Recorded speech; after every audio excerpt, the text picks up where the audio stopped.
आपको क्या लगता है, आपके लिए क्या बड़ा है, राष्ट्रवाद या मानवता?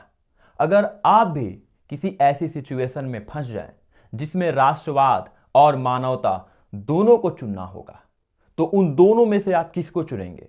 सबसे पहले राष्ट्रवाद को या मानवता को? Hello everyone, welcome back to around Satya.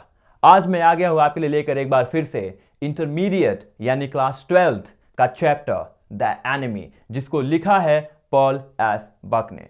आज हम इस पूरे वीडियो में इस चैप्टर की समरी को कवर करने वाले हैं और आज हम जानेंगे कि कैसे एक व्यक्ति या हीरो द एनिमी चैप्टर का कैसे वो सारी चीजों से ऊपर उठ करके मानवता का साथ देता है। इस कहानी की शुरुआत होती है जापानीज कोस्ट से। जापान का एक समुद्री इलाका है जहां पे एक छोटा सा घर बना हुआ है।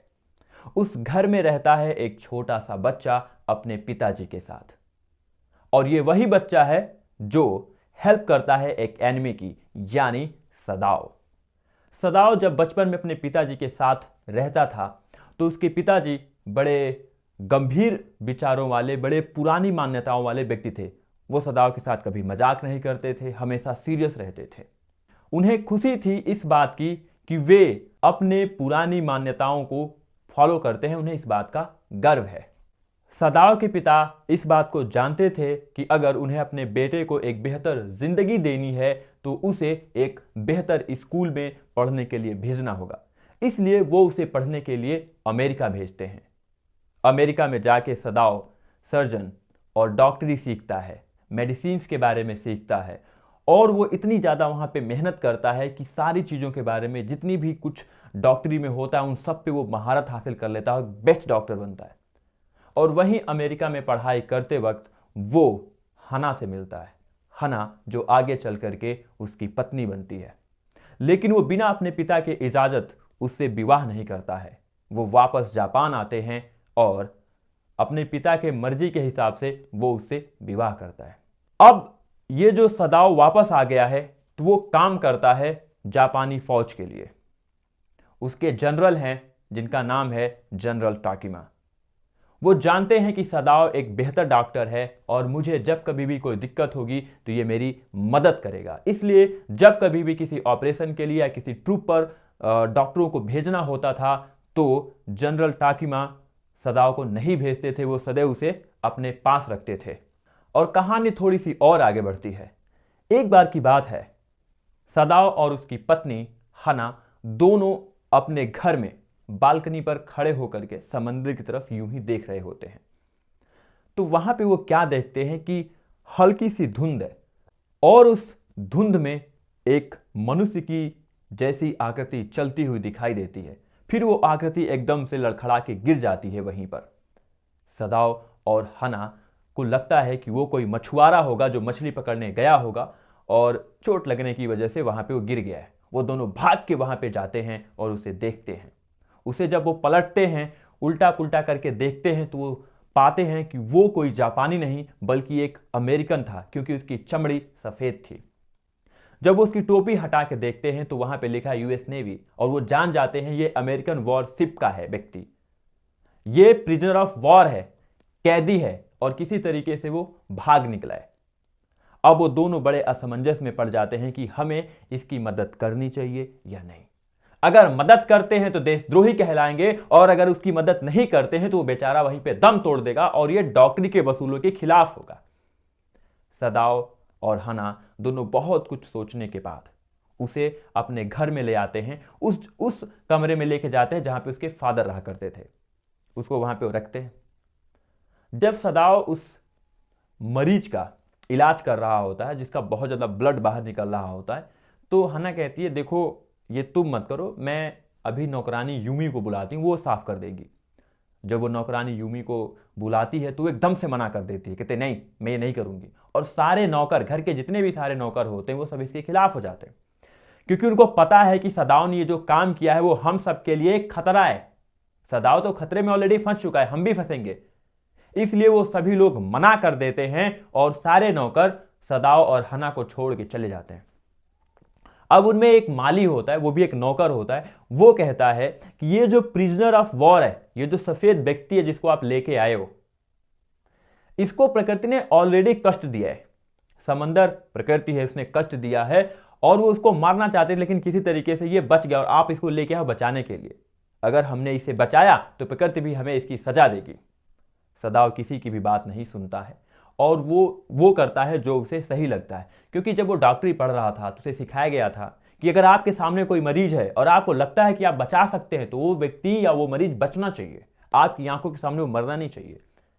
फिर वो क्या करते हैं, अब वो जो मरीज होता है उसके पीठ पर बंदूक लग जाती है, बंदूक की गोली लगी रहती है, और क्या होता है, वो जब समंदर में गिरता है तो पत्थर पे कंकड़ पे लग करके उसका जो घाव है और बड़ा हो जाता है, वहां से बहुत ज़्यादा ब्लड निकल रहा होता है। अब क्या करता है, सदाव उसका इलाज करता है, अच्छे से उसका ट्रीटमेंट करता है और फिर ट्रीटमेंट करने के बाद वो सोचता है कि मैंने तो ट्रीटमेंट इसका कर दिया, अपने डॉक्टरी के वसूल से मैं फ्री हो गया, उसके फर्ज से मैं फ्री हो गया। अब मुझे दूसरी ड्यूटी निभानी है जो मेरे देश के प्रति है, मेरे नेशन के प्रति है। वो जाता है जनरल टॉकीमा के पास और उन्हें सारी बात बताता है। कहता है कि मैंने एक प्रिजनर ऑफ वॉर अपने घर पे रखा है, बहुत घायल था इसलिए मैंने उसका इलाज किया, अब आप बताइए क्या करना चाहिए। अब जो जनरल टॉकीमा हैं वो बहुत ज़्यादा गुस्सा नहीं होते, क्रोधित नहीं होते, क्योंकि वो जानते हैं कि जो सदाव है वो मुझे अगर परेशानी होगी तो ये मेरी मदद करेगा, मेरा इलाज करेगा। इसलिए कहते हैं देखो सदाव, परेशानी की कोई बात नहीं है, एक काम करते हैं, तुम्हें कोई दिक्कत नहीं होगी, मेरे पास कुछ मेरे निजी हत्यारे हैं जो लोगों को मारने का काम करते हैं, मैं उनको भेज दूंगा और वो उस व्यक्ति को मार देंगे, तुम आराम से घर जाओ। अब जो सदाव होता है वो घर आता है। घर आने के बाद वो जब रात को इंतजार करता है और जरा सा भी आवाज होता है तो चौंक के खड़ा हो जाता है। उसे लगता है कि हत्यारे आ रहे हैं और उसे मार रहे हैं। पहली रात भी बीत जाती है, कोई नहीं आता। अगले दिन फिर जब अगली रात आती है तो फिर से बाहर आवाज होती है और हना जाग जाती है। तो सदाव होता मना करता तुम मत जाओ, क्योंकि जो हत्यारे आए हैं उन्हें बिल्कुल पसंद नहीं कि कोई उसे मारते हुए देखे, तो उसको सोने के लिए कहते हैं। दूसरे दिन भी कोई नहीं आता, तीसरे दिन भी कोई नहीं आता। अब सदाव बहुत परेशान, अब वो क्या करे। अब ये सोच रहा है कि देखो मेरे घर के जो नौकर थे उनको तो ये बात पता चली गई है कि मैंने प्रिजनर ऑफ वॉर रखा है, धीरे धीरे सबको पता चल जाएगी तो मेरे लिए बड़ी दिक्कत हो जाएगी। तो अब वो क्या करते हैं, लगभग 10 दिन तक उस प्रिजनर को अपने पास रखने के बाद कहते हैं कि देखो भैया अब तुम ठीक हो गए हो, अब तुम यहां से जा सकते हो। तो फिर क्या करते हैं, उसके लिए एक बिना किसी को बताए एक नाव की व्यवस्था करते हैं, उसमें उसके लिए कपड़े खाने पीने की व्यवस्था करके देते हैं और उसे एक टॉर्च भी देते हैं और उसे समझाते हैं कि कब टॉर्च जलाना है, अगर किसी चीज़ की तुम्हें ज़रूरत होगी तो टॉर्च जला देना, मैं पहुंचा दूंगा, ठीक है। तो वो सारी बात उसे बताते हैं और उसको नाव पे बैठा करके भेज देते हैं। अब सदाव को इस बात की खुशी है कि उसने एक व्यक्ति की जान बचाई है, उसने अपने डॉक्टरी के फर्ज को निभाया है और तो और अपने नेशन के प्रति जो फर्ज था उसको भी निभाया। अब वो फिर वहां से जाता है जनरल टॉकीमा के पास और उनसे बात करता है और उनसे कहता है कि आपके जो हत्यारे थे वो आए नहीं, मैंने 3 दिन तक इंतजार किया बट कोई आया ही नहीं। अब जो जनरल टॉकीमा है अनयूजुअल सा एक जवाब देते, कहते हैं कि देखो मैं थोड़ा बीमार हूं और भूल गया होऊंगा उन हत्यारों को तुम्हारे पास भेजने के लिए, ठीक। और ये कहानी यहीं पर खत्म हो जाती है।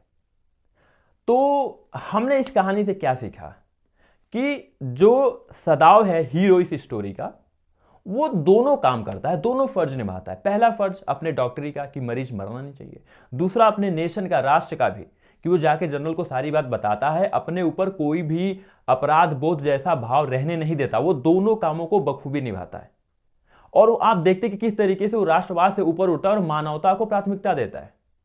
उसको सबसे पहले मानवता को प्राथमिकता देता है कि इंसान की जान बचानी जरूरी है, ठीक। तो ये थी समरी ऑफ दिस स्टोरी। आपको ये समरी कैसी लगी कमेंट में जरूर बताइएगा और नेक्स्ट चैप्टर आपके लिए कौन सा चाहिए वो भी बताइएगा। Thanks for watching.